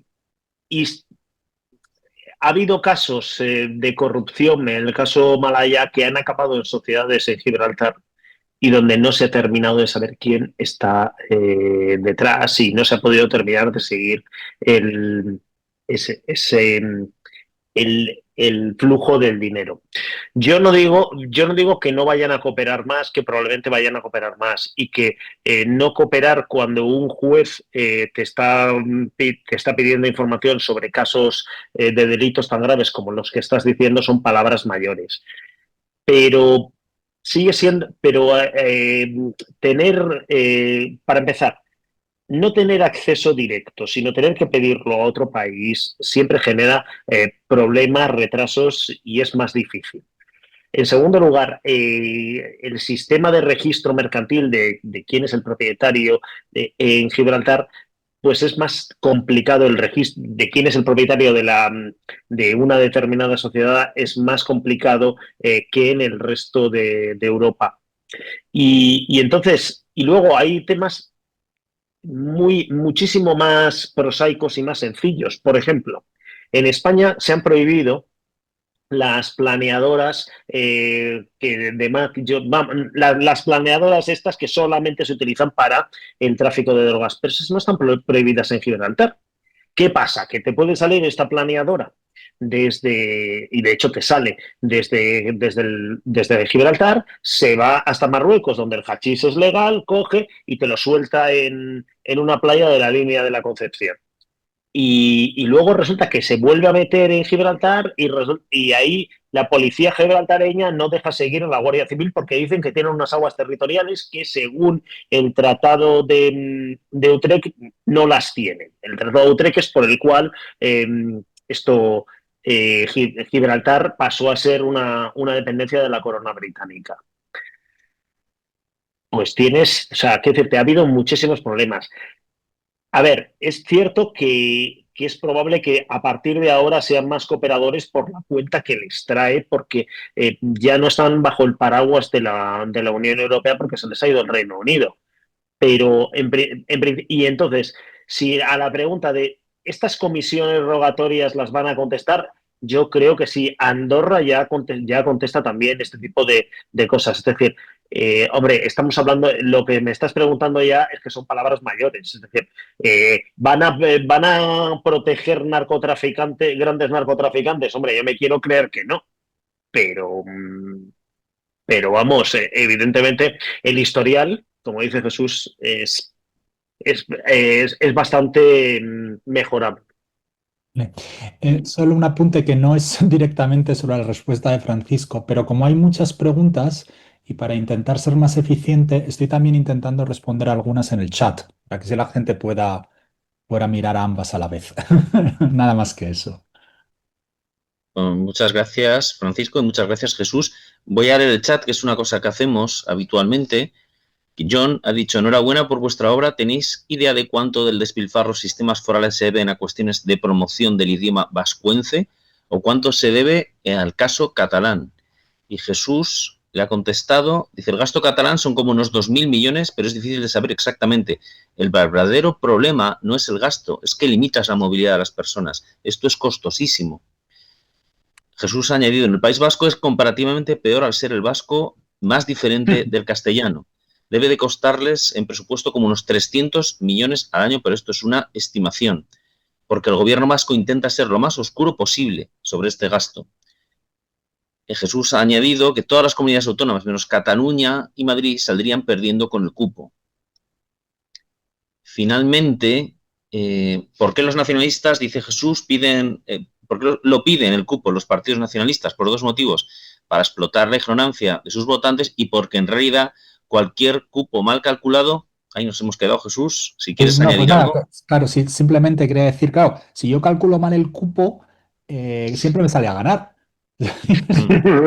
Aunque si lo hago mal aposta, aunque yo fuera, no sé, ¿cuál es la comunidad autónoma que es más pobre, Extremadura o Andalucía? Ahora no caigo. Claro, si lo hago mal, pues lo mismo hasta le salía bien a Extremadura el cupo. Pero mira, hay un vídeo del BNG defendiendo el cupo para Galicia. Y el BNG dice cosas como, es que a nosotros el sistema de financiación actual nos sale mal porque no tienen en cuenta que la población está más dispersa en Galicia.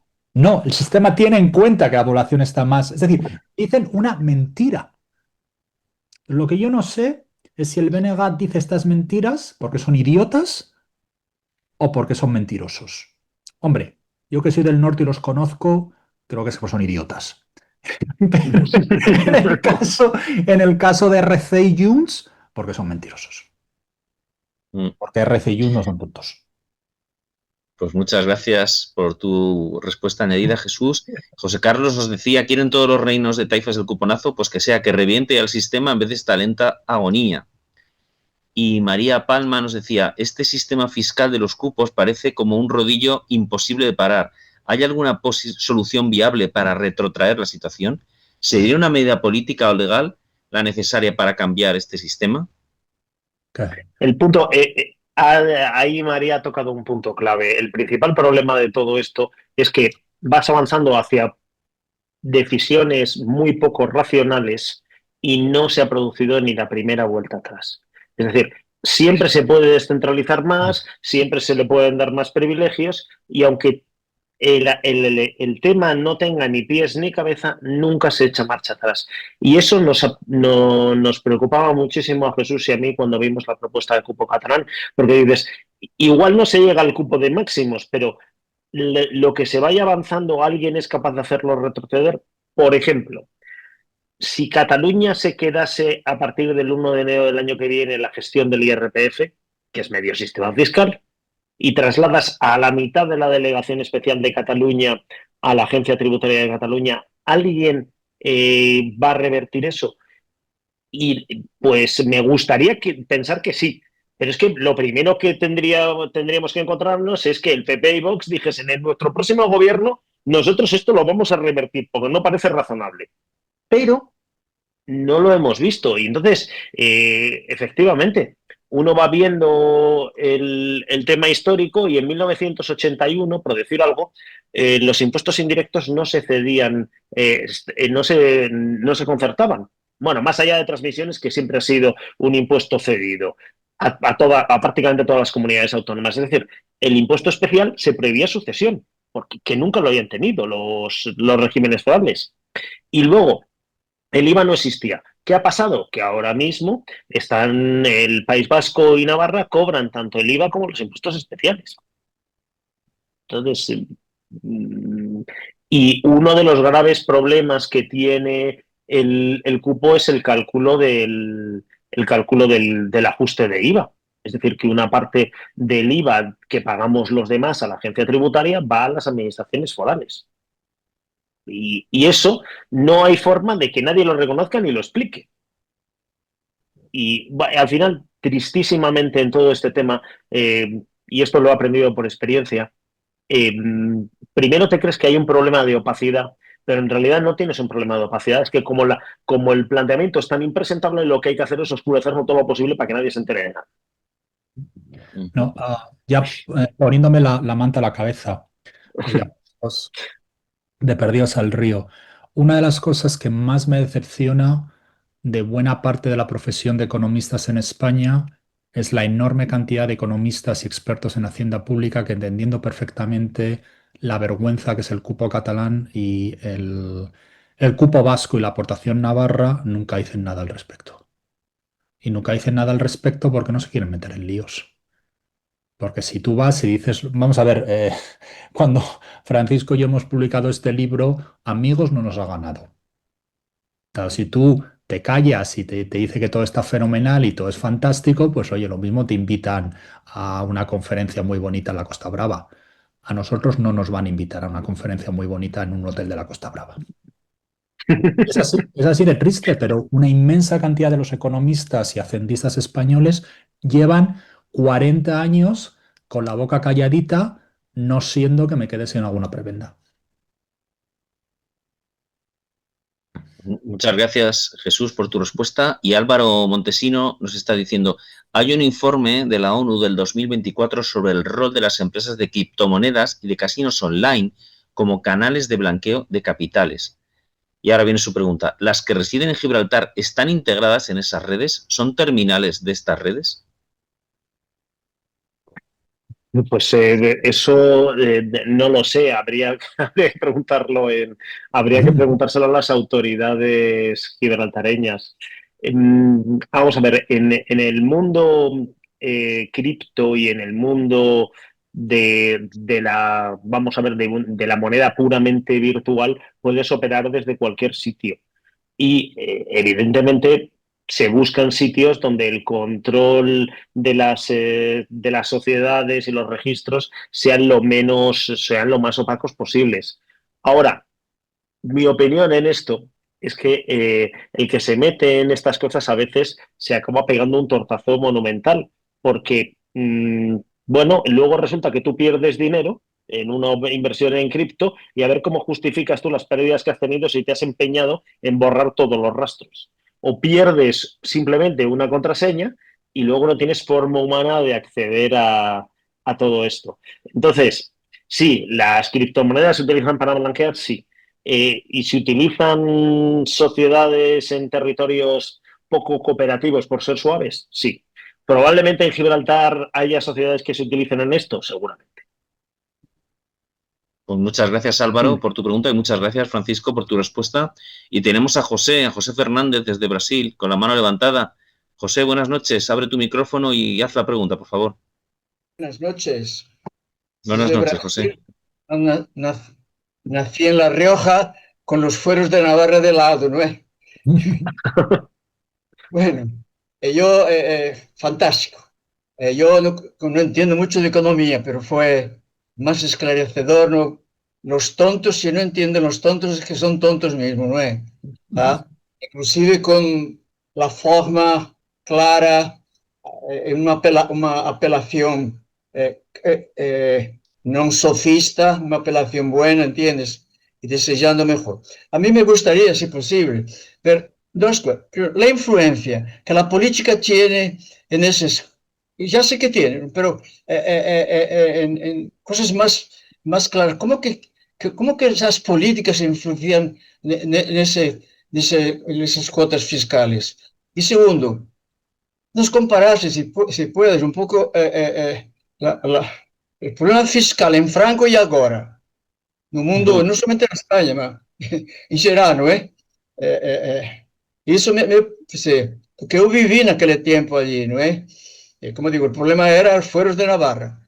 Pero, realmente, a gente vivia uma vida que não via entende? Muitas cobranças ao pueblo, ¿entiendes? Não sei como que isso tu me lo puedes explicar. Bueno, voy yo primero quizás porque he tratado el tema histórico en el libro. En el libro hablamos un poco sobre todo el aspecto histórico. Tiene un capítulo que si me acuerdo, a ver, lo voy a mirar, creo que es el capítulo 3. Tiene un capítulo histórico donde explicamos, sí, es el capítulo 3, donde explicamos el origen histórico de todo esto. Y yo la verdad es que creo que es un capítulo que nos ha quedado bastante bien, muy clarito. Por cierto, el libro se puede comprar en Kindle, entonces uno aunque no esté en España es muy fácil comprarlo. Y si a alguno le gusta, que deje buena reseña en Amazon. Que eso ayuda mucho. Vamos a ver. El problema tanto del País Vasco como de Navarra es cuando se producen las guerras carlistas. Hay un intento de incorporar a Navarra y al País Vasco a lo que se llama la unidad constitucional, que era crear un Estado moderno de ciudadanos libres e iguales. Y bueno, pues no termina de funcionar. No termina de funcionar porque las guerras carlistas acaban en falso con un acuerdo, el Pacto de Vergara, y bueno, pues aquello se intenta crear un sistema transitorio y como muchas veces pasa en política, una cosa que era transitoria llevamos 200 años con él.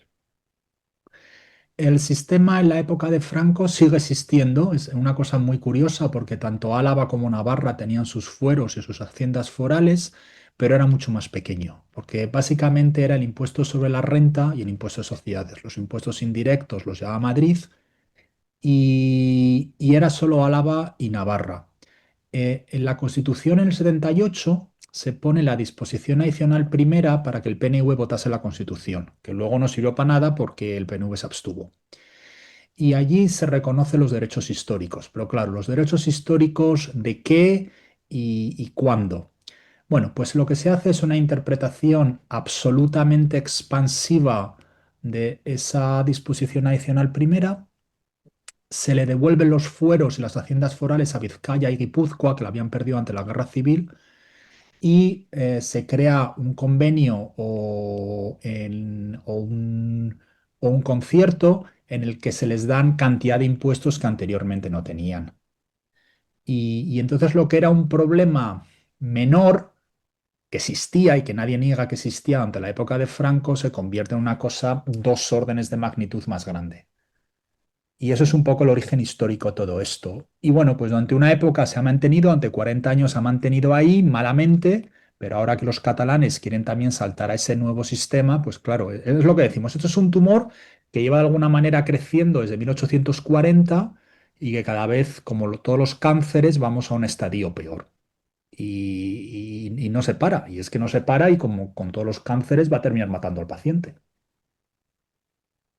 Yo a lo que ha explicado muy bien Jesús añadiría una cuestión política, porque la he vivido en primera persona, y es que las leyes de concierto y de cupo llegan al Congreso de los Diputados en lectura única. Y eso significa que, vamos, que lo único que puedes hacer es aceptarlas o rechazarlas en bloque. Tú no puedes, los representantes de la soberanía nacional en el Congreso de los Diputados, bueno, y también en el Senado, no le pueden tocar una coma a unas leyes fiscales que nos afectan a todos. Y sin embargo, luego, sin embargo, los representantes de los diputados de Vizcaya, de Guipúzcoa o de Navarra acaban siendo decisivos en la aprobación de los impuestos de los demás, que a ellos no les afecta. Por el contrario, los diputados españoles no hemos podido. Es que yo he sido diputado, vamos, no le puedes tocar una coma al impuesto alavés, pero los alaveses sí pueden decirte si tú tienes o no tienes un impuesto. Hay un caso muy sangrante ahora, o recientemente, que es el tema de las devoluciones de IRPF a los mutualistas. Bueno, ha habido que devolver a determinados mutualistas una parte del IRPF porque el Tribunal Supremo consideraba que habían tributado de más. Estas devoluciones se aplazaron a los contribuyentes de territorio común. Gracias al voto se aplazaron, es decir, ahora dicen que lo van a cambiar, todavía no lo han hecho, y que se va a poder solicitar la devolución de golpe. Pero lo que se aprobó fue que fueses cobrando de uno de los próximos 5 años, año a año. Y sin embargo, y esto se aprobó gracias al voto decisivo de Óscar Matute, diputado de Bildu, por Guipúzcoa. Bueno, ¿qué es lo que pasa? Que sin embargo las diputaciones forales de Álava, Vizcaya y Guipúzcoa han devuelto el IRPF a sus mutualistas íntegramente. Entonces esto... y ahí los demás no tenemos nada que decir. Esto es una cosa razonable. O sea, tenemos un problema de asimetría política y de chantaje nacionalista también. Todo hay que decirlo en el Congreso de los Diputados.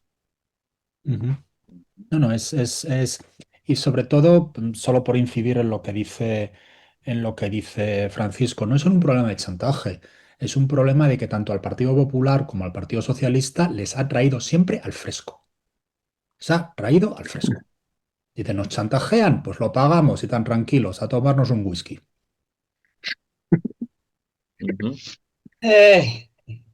Terrible, ¿no es, Jesús y Francisco? Tenemos que aguantar, ¿no es? Preparar el camino de mudanza. Pues muchísimas gracias, José, por tu pregunta y muchas gracias a Francisco y a Jesús por vuestra respuesta. Nos dice Emilio en el chat, Jesús, ¿tienes algún libro escrito o traducido al español?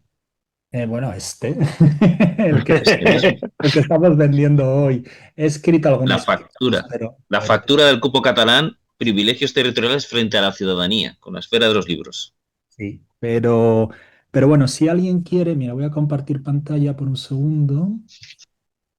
Si alguien quiere, mira, que ponga mi nombre en internet, prometo que soy el primero que salgo.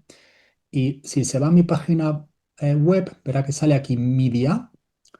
Y bueno, al principio está en inglés, no pasa nada, pero si sigue abajo verá columnas en la prensa en español. Y ahí verá todo lo que he ido escribiendo a lo largo de los años. Y bueno, no sé si es un libro, pero si esto lo pusiera todo y en revistas que he ido dando a lo largo de los años. Y esto, si simplemente lo pusiera en un libro junto, daría para varios libros.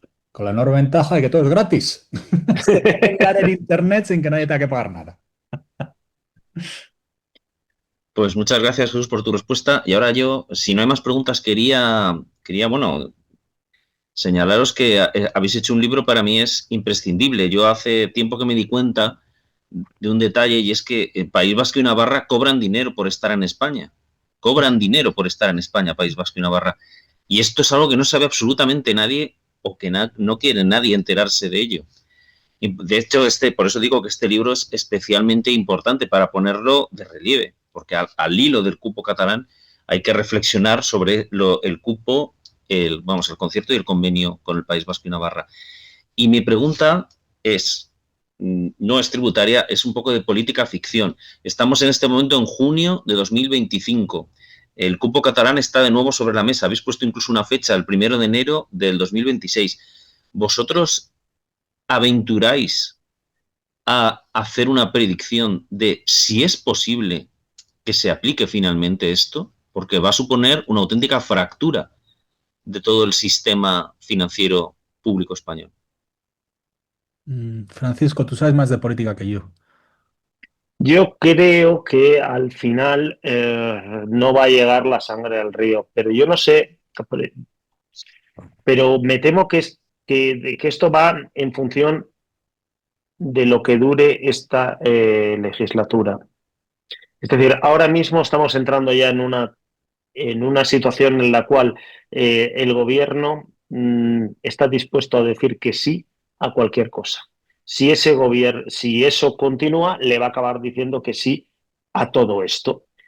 Entonces, a partir de ahí hay dos escenarios. Uno, que la ley de desarrollo, o sea, que lo primero que hay que hacer desde un punto de vista legal, que es una disposición adicional de la Ley Orgánica de Financiación de Comunidades Autónomas, la famosa LOFCA, para sacar a Cataluña y empezar a descoyuntar el sistema, que esa ley no salga.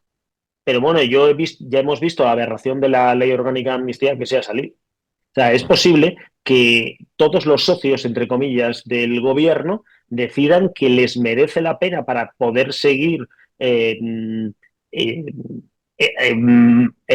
cobrando exigencias varias que tienen al gobierno de Sánchez, que esta ley salga. Si no sale, pues bueno, evidentemente el tema se ha terminado. Si sale, pues a partir del 1 de enero, pues tendrás una situación de fragmentación, de caos en la gestión tributaria y demás, pero no lo sé, depende de la duración de la legislatura, y si la legislatura continúa, que no lo sé, ni creo que en estos momentos lo sepa nadie, dependerá de que si determinados partidos minoritarios están dispuestos a apoyar esta idea. Yo tengo la teoría de que en muchos territorios apoyar esto es simplemente suicida. Y apoyar esto en versión de máximos, que es: yo quiero la gestión de todos los impuestos en Cataluña el próximo 1 de enero, como están exigiendo hoy Esquerra y Junts, creo que a partidos regionalistas, aparte de Sumar y al Partido Socialista, pueden pagar un precio simplemente horroroso. Pero estamos también en una situación en la cual, hasta ahora, han decidido seguir apoyando todo este tipo de cosas. O sea, yo espero que no verlo, pero es que le veo un riesgo cierto. Y se lo veíamos hace unos meses, Jesús y yo, por eso nos decidimos escribirlo. Es decir, como bien dice, no te merece la pena. O sea, yo ayer, como alguno de los miembros que ha estado Emilio estuvo ayer, yo ayer fui y volví en Valencia. Me ha obligado a tomarme 2 días de vacaciones, en pagar los gastos, pero que no me merece. O sea, el hacer toda esa paliza para vender unos cuantos libros no merece la pena. Pero sí veíamos, y no cuento ya nada, que Jesús se ha venido desde la otra punta del mundo, literalmente, no desde Pensilvania, sino de Islandia, pero vamos, que tampoco está al lado, para presentar el libro. Entonces, lo hemos hecho porque le vemos riesgo cierto. No, hombre, a ver, certeza absoluta no tenemos. Y el principal riesgo es que, aunque no avanzase todo lo previsible, de momento no nos hemos encontrado con que ninguna cosa de esta se haya echado para atrás. Entonces nos preocupa muchísimo. Sí, a mí me preocupa. Y por cierto, me gustaría muchísimo discrepar contigo en lo que tú dices de que el País Vasco y Navarra cobran por estar en España, pero no deja de ser una definición demasiado precisa de la realidad. Un par de ideas complementarias. Francisco es demasiado optimista. No, porque Francisco todavía se piensa que lo mismo esto lo quieren sacar cambiando la LOFCA. A mí es que lo que me da miedo, porque yo lo han dicho un par de veces, es que tengan un plan B donde esto se hace por un convenio que no pasa por el Congreso, con la idea de que el Tribunal Constitucional no se lo tira. Entonces, lo mismo. Bueno, sí. Bueno, a ver, si haces esto, el problema, Jesús, es que los impuestos tú los exiges en función de una ley que te obliga como contribuyente a pagarla y que también decide quién cobra esos impuestos. Entonces, si tú, a ver, no digo que no pueda ser, pero entonces el caos que puedes liar el 1 de enero en Cataluña puede ser apoteósico. De nuevo, lo cual a Pedro Sánchez le da igual. Vale. Si no te lo estoy negando, yo simplemente estoy diciendo que este es capaz de intentarlo sacar por un convenio, por la puerta de atrás, y que haya mañana 2 millones de reclamaciones en los tribunales administrativos, le da igual. El segundo tema, un poco ya más en las grandes visiones. Yo sinceramente creo, si esto sale, esto se lleva al PSOE por delante. Yo creo que lo estaba hablando el otro día con un par de amigos que son antiguos compañeros de Francisco también, con Luis Garicano y con otro amigo. Yo no tengo claro que el PSOE pueda sobrevivir, que haya un PSOE en el 2030, que no se vaya por la vía del PASOK y la vía del Partido Socialista Italiano, incluso el Partido Socialista Francés. Que Pedro Sánchez está tensando tanto la cuerda para vivir una semana más. Es decir, yo no puedo entender si sale el cupo como nadie en Andalucía puede votar al PSOE, sinceramente. Un apunte complementario y haciendo un poco de pesimista. El PSOE y el PSC no son exactamente lo mismo. No, por supuesto no son lo mismo, claro, pero ese es el problema, que Pedro Sánchez, por mantener los votos del PSC y por mantener los votos de los nacionalistas, se lleva por delante el resto del PSOE nacional. Exactamente, vale. Eso es lo que quería apuntar. Es lo más tremendo de todo, es que es capaz de cargarse su propio partido para su supervivencia política. Es lo más tremendo de todo. Muchas gracias, Francisco y Jesús, por vuestra respuesta. Yo siempre me imagino a Pedro Sánchez en la escena final de Thelma y Luis, acelerando con el coche hacia el precipicio, y siempre me queda la duda de si va a frenar en el último minuto o está Rafa, dispuesto a llegar. Rafa. Su plan B no es ese, su plan B es un avión a Venezuela. Sí. Como decía un amigo mío, su plan B es llegar al precipicio de Thelma y Luis y en vez de caer hacia abajo con el coche, de repente comenzar un vuelo en un avión con destino a Venezuela o a República Dominicana. Ese es el plan, posiblemente, una vez llega al precipicio, salir volando de él.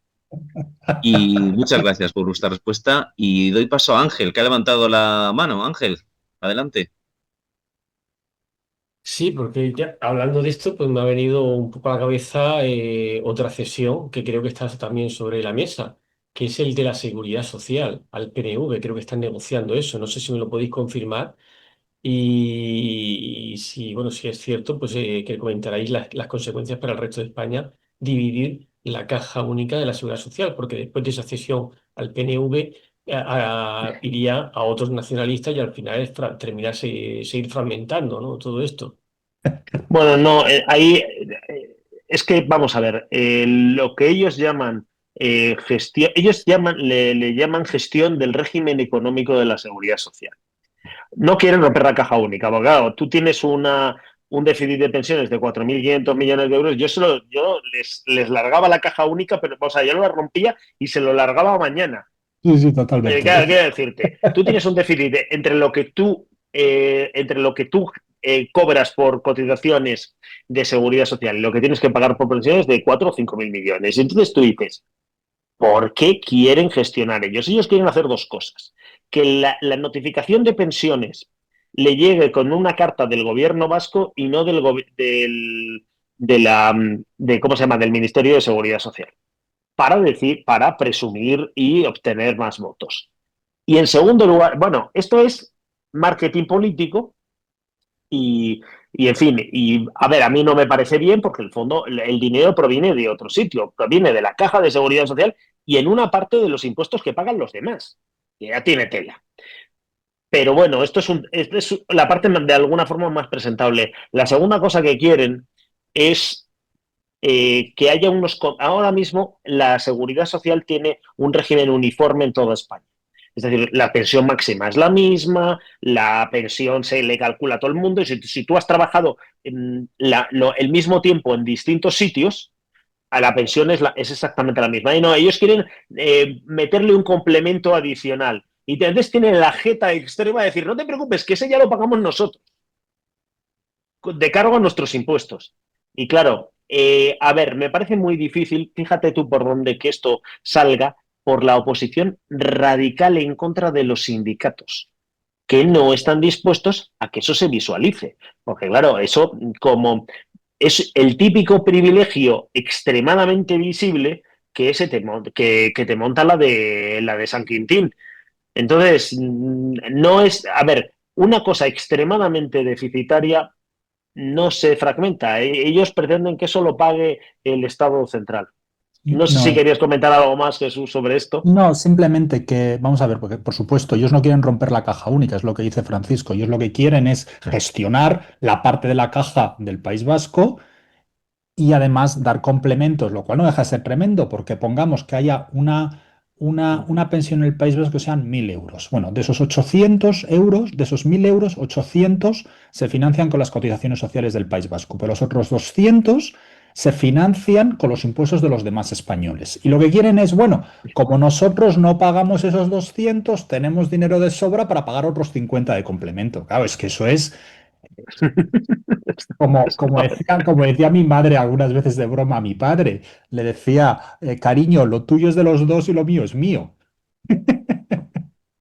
Es básicamente eso.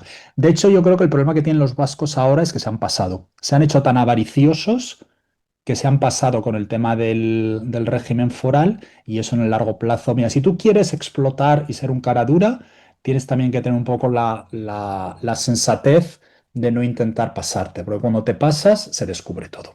Y yo creo que ellos, por la dinámica interna que tiene ahora el PNV contra Bildu, ha hecho que el PNV se haya hecho más avaricioso. Porque claro, el problema del PNV es que el PNV el día que deje el gobierno de Vitoria desaparece, se colapsa como partido. Y entonces están intentando todo lo que pueden ahora para intentar mantenerse ante Bildu. O sea, el PNV está también como Telma y Luis. Pues muchas gracias, Jesús. Muchas gracias, Francisco. Si no hay más preguntas, voy a agradeceros. Atención, porque Emilio, en el último momento, levanta la mano. Atención, Emilio, adelante. Hola, buenas noches. Ayer le comentaba a Francisco en la conferencia de Valencia que tanto dinero les ha llegado al País Vasco, ¿no? Que está siendo contraproducente, porque toda la gente que llega a España a no trabajar se van para allá, porque el salario mínimo de inserción o como se llame, ¿no? El más alto de toda Renta mínima de España es el inserción. vasco.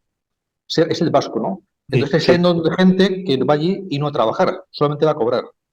Y lo sé por experiencia de familia mía que vive ahí, ¿no? Que están espantados con lo que les está llegando. Solamente era un comentario. Sí, sí, no. Yo lo que hago, la broma que siempre hago es que lo que no va a existir en el 2050 es el Partido Nacionalista Vasco. Lo que va a existir es el Partido Norteafricano Vasco, el PNV. El- pero sí, no, Vitoria probablemente vaya a ser una de las primeras ciudades españolas que deje de tener mayoría de españoles, donde los españoles sean minoría. Sí, bueno, Jesús es un gran experto en temas de demografía y la situación demográfica de España es muy preocupante, la del País Vasco es pavorosa. Pues creo que esto daría para una nueva charla otro día. Sin duda, hablar de la demografía española, que es otro tema fundamental de cara al futuro, igual que este de la financiación. Y si no hay más preguntas, pues yo por mi parte y de parte de Héroes de Cavite agradeceros a ambos dos vuestra presencia. Ha sido estupendo. Habéis acercado de manera muy sencilla y asequible un tema tan árido como es el tema de la financiación autonómica. Y recordar una vez más este libro imprescindible, necesario, La factura del cupo catalán, privilegios territoriales frente a la ciudadanía, publicado por La Esfera de los Libros, de Francisco de la Torre y Jesús Fernández Villaverde.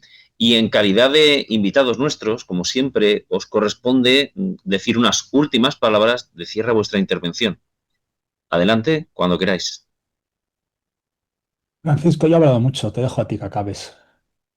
Pues bueno, simplemente agradecer a Héroes de Cavite la invitación.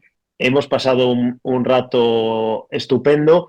Además, bueno, también agradecemos bueno, yo agradezco también particularmente mucho poder tener un rato de charla con mi coautor sin que se tengan que hacer miles de kilómetros, porque la verdad es que yo sí he escrito 3 libros, pero quiero aprovechar hoy aquí públicamente para agradecerle a Jesús porque ha sido muy fácil escribir el libro. Se puede ver que lo hemos escrito realmente entre los dos y que estamos muy de acuerdo en todo el diagnóstico. La parte buena es que, bueno, eso genera un mejor libro. La parte mala es que estamos tan de acuerdo porque el tema es muy, muy grave. Y en ese sentido, yo le pediría a todos los...